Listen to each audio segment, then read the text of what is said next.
Pushpa trailer చూసారా? చూసాను. ఏంటి బాగా హైలైట్గా ఏమనిపించింది మీకు? అందులో ఫైట్స్ కానీ అంటే అలా ప్రతి ఒక్కటి ఒక్క పర్ఫెక్షన్ ఉందన్నట్టు.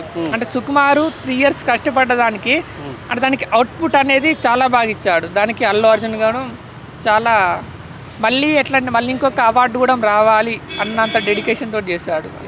అంటే చాలా గెటప్లు ఉన్నాయి కదా, చాలా గెటప్ అవన్నీ ఉన్నాయి కదా. అవును, అందరికీ అన్నీ తెలుసు. కాకపోతే అరగుండు గెటప్ అనేది ఎవరితో అని చాలా మందికి కన్ఫ్యూజ్ ఉంది. అది ఆ చెప్పులు వేసుకొని అరగుండు తీస్తారు కానీ బట్ అది ఎవరు అనేది చాలా మంది సస్పెన్స్ ఉంది. అది మనకు కూడా తెలియదు. ఇక మూవీ వేస్తేనే చూడాలి అతను ఎవరు అని. అదే రివీల్ చేయలేదా? అంటే సీక్రెట్గా ఉంచారనా? అది కొంచెం సీక్రెట్గానే ఉంచినట్టున్నారు. అందుకే కొంచెం కొత్త క్యారెక్టర్లు కూడా వచ్చాయి కదా.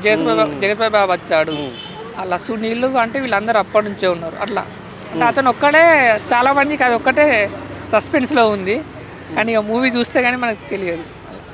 అంటే శ్రీలీల సాంగ్ ఎలా ఉంటుందని ఎక్స్పెక్ట్ చేయొచ్చు? ఆ శ్రీలీల సాంగ్ చాలా బాగుంటుంది. ఎందుకంటే already dancer, but Allu Arjun కూడా డ్యాన్సర్. అంటే వాళ్ళ కాంబో చూడాలని ప్రతి ఒక్కరికి ఉంటుంది. అంటే గుంటూరు కారం చూసాం, అంటే మహేష్ బాబు అంత డ్యాన్సర్ ఏం కాదు కానీ అప్పుడే చాలా బాగా చేశారు. అంటే ఇప్పుడు ఇక ఐకాన్ స్టారు అటు శ్రీలీల అంటే అది ఇక మామూలుగా ఉండదు. ఏ డ్యాన్స్ కంపోజింగ్ ఎవరు చేస్తారు? కొరియోగ్రఫీ అది దానికి గణేష్ ఆచార్య. అతను మన సూసేకి సాంగ్ ఉంది కదా, సెకండ్ సాంగ్ కూడా అతనే.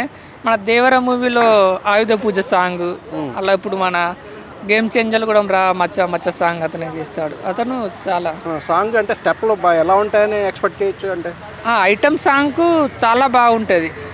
ఐటమ్ సాంగ్ అని అలా almost songs super hit. Arya నుంచి అల్లు అర్జున్కి ఐటమ్ సాంగ్స్ ఐటమ్ సాంగ్స్ అవును. సుకుమారు అదే ఫస్ట్ అప్పుడు ఎట్లా అంటే సుకుమార్కు అవి అలవాటు లేదన్నట్టు ఐటమ్ సాంగ్స్. కానీ అప్పుడు దిల్ రాజు దానికి ప్రొడక్షన్, అప్పుడు దిల్ రాజు అనేది ఐటమ్ సాంగ్ పెడితే చాలా బాగుంటుంది అంటే దిల్ రాజు కోసం పెట్టాడు. అప్పటి నుంచి ఐటమ్ సాంగ్ అంటే ఒక నాన్నకు ప్రేమతో అందులో ఉండదు.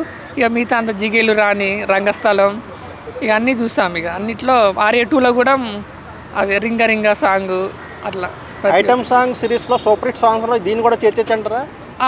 చేర్చేయచ్చు. ఇప్పుడు అంటమా మామ చాలా ఫేమస్ అయింది అప్పుడు, బట్ ఇప్పుడు దానికి ఇంకా డబుల్ త్రిబుల్ ఉండాలి అని ప్రతి ఒక్కరు కోరుకుంటున్నారు. యాక్చువల్ మీరు చేసి వర్క్ ఏంటంటే ఈ ఫిల్మ్ కోసం ఏమైనా వర్క్ చేశారని చెప్పారు కదా, అంటే ఎక్కడ ఏ సిచ్యువేషన్లో చేశారు మీరు? ఎక్కడ? నేను పుష్ప 2కి వెళ్ళా, అంటే గంగమ్మ జాతర సీక్వెన్స్ అప్పుడు వెళ్ళా. అందులో ఫైట్స్ ఉంటాయి, అప్పుడు వెళ్ళా.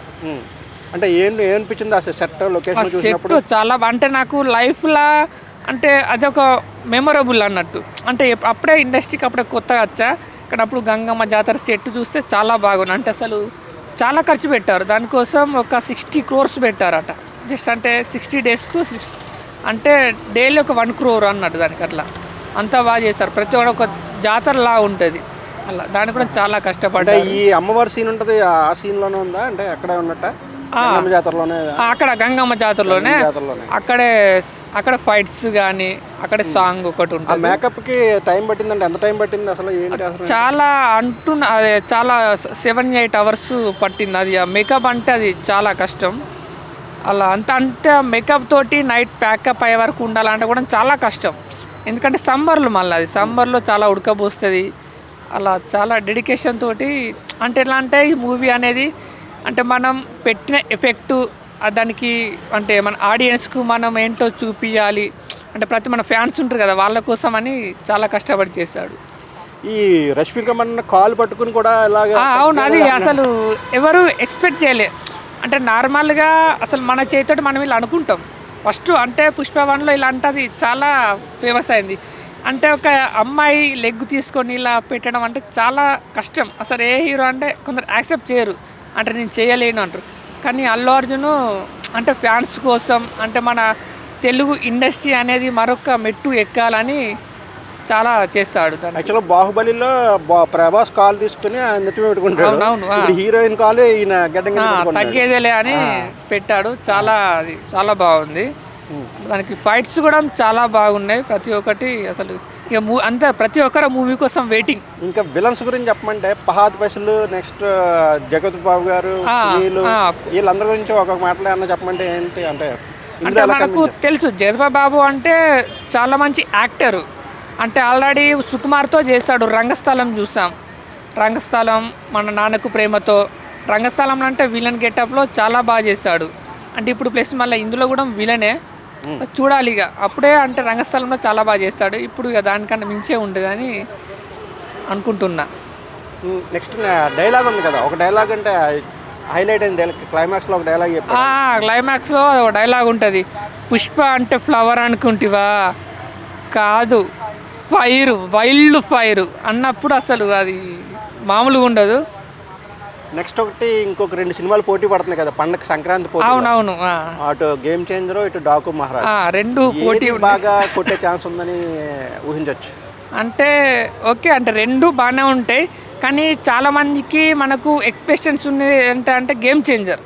ఎందుకంటే 3 years నుంచి జరుగుతుంది. ఎందుకంటే ఆల్రెడీ బాలయ్య బాబు అంటే పోయిన సంక్రాంతికి వీరసింహారెడ్డి తోటి పోటీకి వచ్చాడు. అప్పుడు చిరంజీవి ఉండే, అప్పుడు మెగాస్టార్ వర్సెస్ బాలకృష్ణ ఉండే, ఇప్పుడు mega power star plus global స్టార్ను బాలకృష్ణ, అంటే వీళ్ళ కాంబో చూడాలి. అప్పుడు వాళ్ళిద్దరు పోటీ పడ్డారు. ఇప్పుడు ఇప్పుడు కూడా చిరంజీవి వచ్చి కానీ కొడుకు కోసం కొంచెం తగ్గాడు. అది అంటే బాలకృష్ణకును చిరంజీవికి చాలా పోటీ. వాళ్ళు మూవీస్ అంటే అసలు ఎవరైనా ఇప్పుడు కదా 90sలో వాళ్ళ క్రేజే వేరు. ఇప్పుడు అదే జరిగి ఉండేది, కానీ చిరంజీవి సినిమా పోస్ట్ పోన్ అవడంతో కొడుకు కోసం ఇక ఎవరికి ఎక్కువ ఎడ్జ్ ఉండే ఛాన్స్ ఉందంటే ఈసారి నాకు తెలిసి గేమ్ చేంజర్కు అనుకుంటున్నా. ఎందుకంటే 3 years నుంచి కష్టపడ్డారు.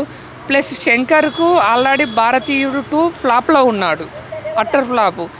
ఇటు చూసుకుంటే ఆచార్యతోటి అంటే డిజాస్టర్ అయ్యాడు. అంటే ఇద్దరికి ఒక కసి ఉంది అన్నట్టు, ఎలాగైతే ఈ సినిమా మనం అంటే బ్లాక్ బస్టర్ కొట్టాలి అంటే ఇద్దరు కంబ్యాక్ ఇవ్వాలి అన్నలో ఉన్నారు.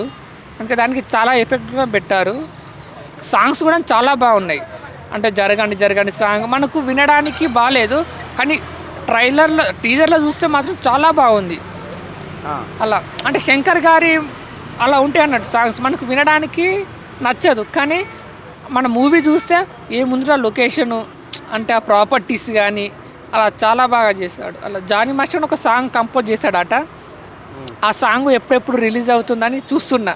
అంటే జానీ మాస్టర్ అంటే తెలుసు, ఇక ఆల్రెడీ నేషనల్ అవార్డు దాకా వచ్చిన ఇష్యూ వాళ్ళ కేసుల వల్ల అది అనుకోకుండా ప్రభావం పడి ఉంటుంది అంటారా డ్యాన్స్ మీద. అది అంతకు ముందే చేశాడు అసలు. అంటే రామ్ చరణ్కు జానీ మాస్టర్ అంటే పిచ్చి, అంటే ప్రాణం అన్నట్టు. ఎందుకంటే వాళ్ళ వైఫ్ను అప్పుడు కాపాడుతాడు అన్నట్టు. అంటే వాళ్ళ ఉపాసన హాస్పిటల్ బిల్స్ కట్టి అట్లా, అంటే రామ్ చరణ్ అంటే చాలా ఇష్టం అన్నట్టు, ఒక అభిమానం అన్నట్టు. అలా కాంబో ఎప్పుడు అంటే రచ్చ మూవీతోటి కాంబినేషన్ కుదిరింది. డిల్ల సాంగ్, లైలాబో లైలాబోకు అవార్డు కూడా వచ్చింది జానీ మాస్టర్కు. అలా చాలా సాంగులు చేశారు, బాగుంటుంది జానీ మాస్టర్ది. థ్యాంక్ యూ అన్న. Okay thank you.